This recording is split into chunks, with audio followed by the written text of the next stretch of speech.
and it's me, it's Mark, it's the, Kevin Systrom at Instagram, it's all of these people, understood this consciously, and we did it anyway. That culture is missing here. So part of what we're trying to do to achieve those goals is take really big, audacious points of view on the world and then train ourselves to be patient. And it's really, really hard. The entire society is set up to not be patient anymore. Consumer internet businesses are about exploiting psychology. And that is one where you want to fail fast because, people are unpredictable, and so we want to psychologically figure out how to manipulate you as fast as possible and then give you back that dopamine hit. We did that brilliantly at Facebook. Instagram has done it. WhatsApp has done it. Snapchat has done it. Twitter has done it. So there are great examples. WeChat is doing it. There are great examples of failing fast is the right path to exploiting psychology of mass populations of people. I feel tremendous guilt. I think we all knew in the back of our minds, even though we feigned this whole line of there probably aren't any really bad unintended consequences. I think in the back, deep recesses of our minds, we kind of knew something bad could happen. But I think the way we defined it was not like this. Turn it off. That's what I would say.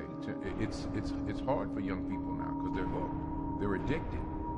If you don't think you're addicted, and I'm talking about anyone, from the highest to the lowest, if you don't think you're addicted, then see if you can turn it off for a week. It got quiet in here, didn't it? Didn't it get real quiet? It's a tool, so we should use it. God has blessed us with free will. Now it's free will magnified, free will on steroids. You're free to go in any direction you want. It will allow you, and it's not the enemy. It's just a reflection of our own free will. And we all want to be liked. But now we want to be liked by 16 million. And will now some of us do anything to be liked. We used to do anything to be liked, but it was by the person in front of you. Now it's to be liked by 16 million people that you don't know. We have to ask ourselves, what is the long-term, if not the short-term effect of too much information?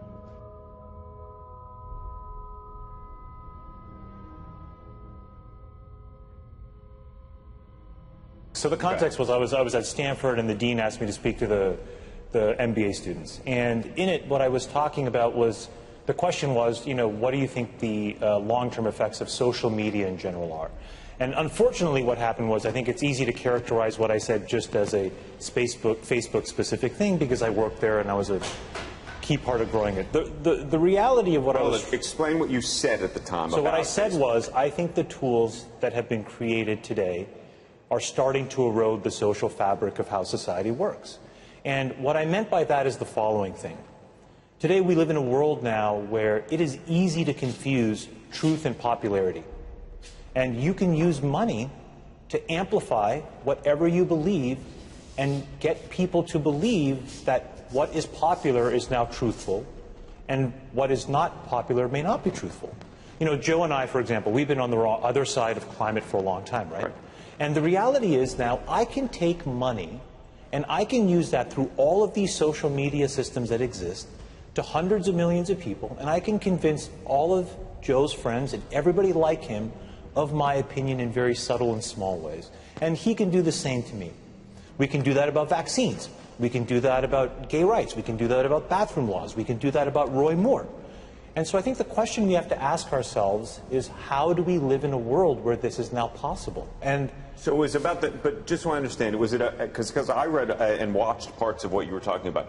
Part of it seemed to me about the ability to pay to manipulate people's thoughts. The other seemed to me to be this sort of ADD society with which the sort of liking and everything else has created this sort of feedback loop that you compared to drugs. We know for a fact that what all of these systems do, every single one, is it exploits our own natural tendencies in human beings to get and want feedback. And that feedback chemically speaking, is the release of dopamine in your brain. And so what these feedback loops do, and they exist everywhere, in Call of Duty, in other video games, in social networking sites, they get you to react. When Facebook was getting going, I had these people who would come up to me and they would say, you know, I'm not on social media. And I would say, okay, you know, you will be. And then they would say, no, I value my real life interactions. I value the moment. I value presence, and I value intimacy. And I would say, well, you're a conscientious objector. That's okay. You don't have to participate, but, you know, we'll get you eventually. and like, I don't know if I really understood the consequences of what I was saying.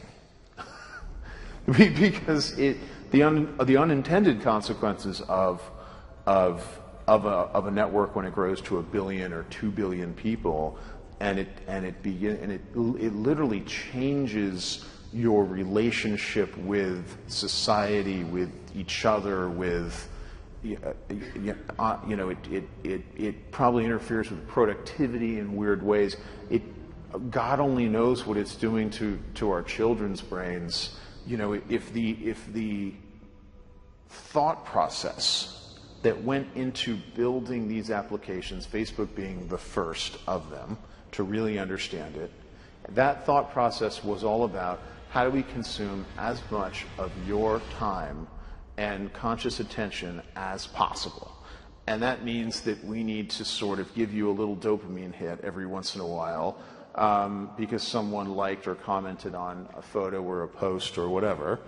And that's going to get you to contribute more content, and that's going to get you, you know, more likes and comments. I mean, it's a social validation feedback loop that it's like it's exactly the kind of thing that a hacker like myself would come up with, because you're exploiting a vulnerability in human psychology.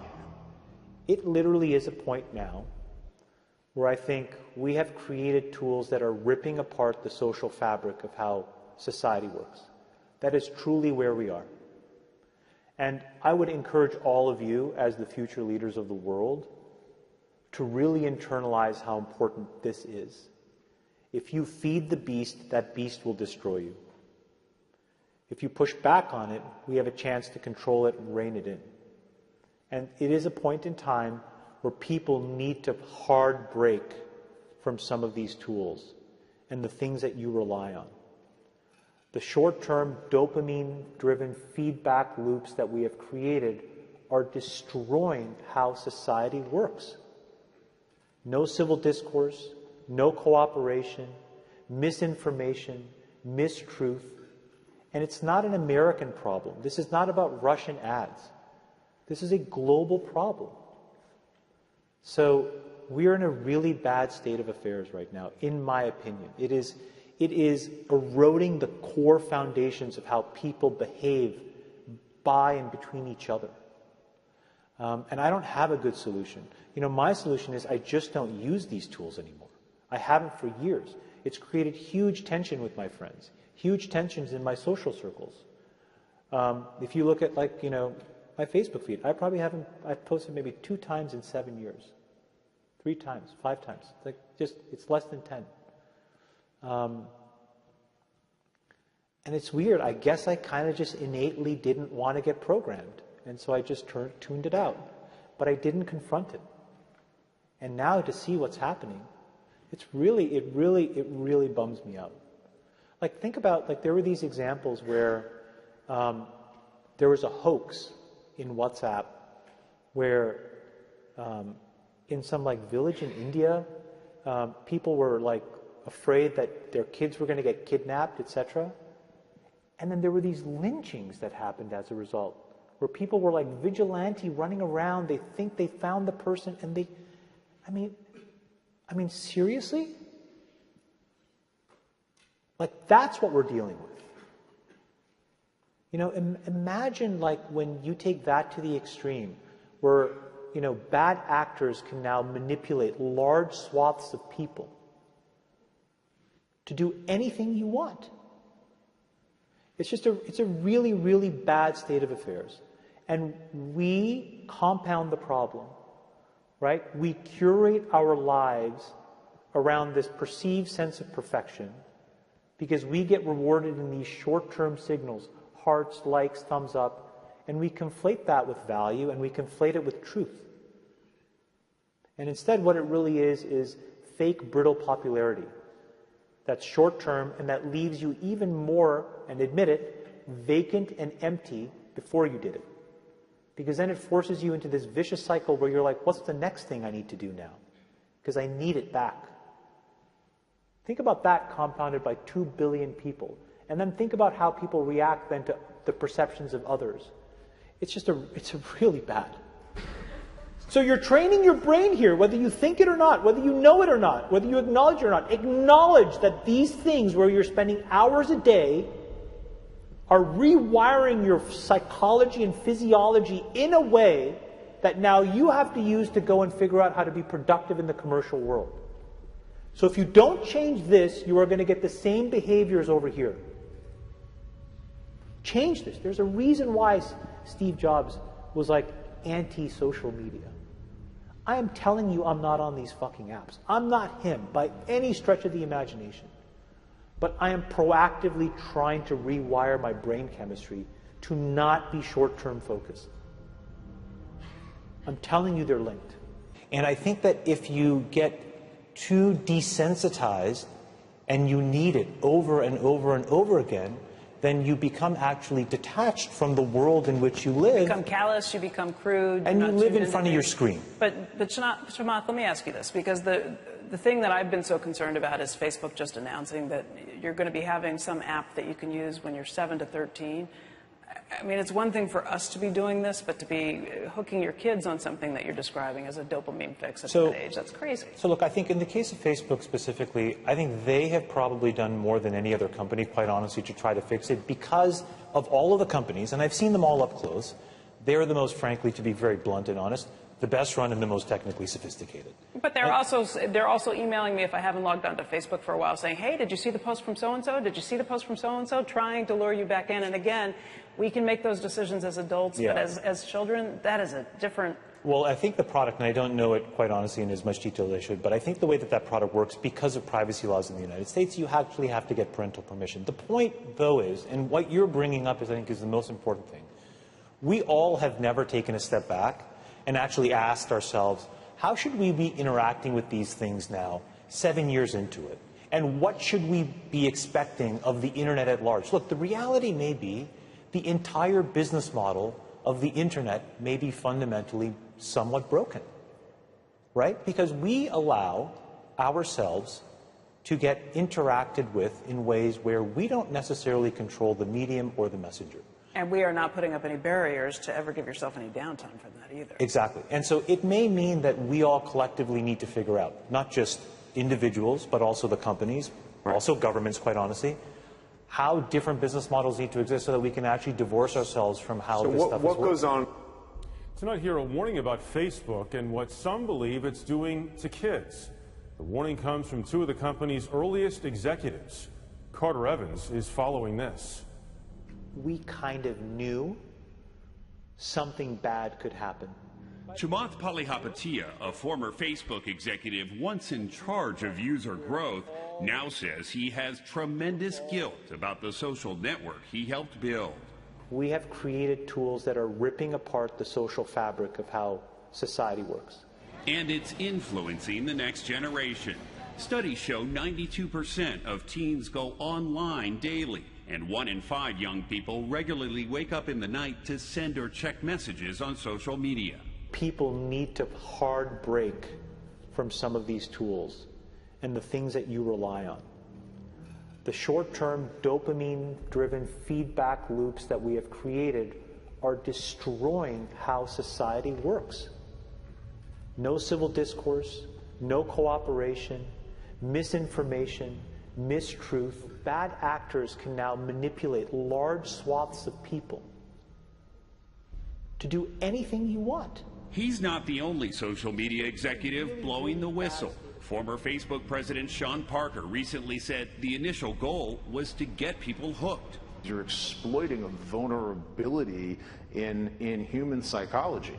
The inventors, creators understood this consciously, and we did it anyway. We have to hold the tech industry accountable. Jim Steyer is founder of Common Sense Media. They, in many cases, have ignored the consequences, some of the downsides of some of the innovations they brought to our society. You don't realize it, but you are being programmed. It was unintentional, but now you got to decide how much you're willing to give up. When Facebook was getting going, I had these people who would come up to me and they would say, you know, I'm not on social media. And I would say, okay, you know, you will be.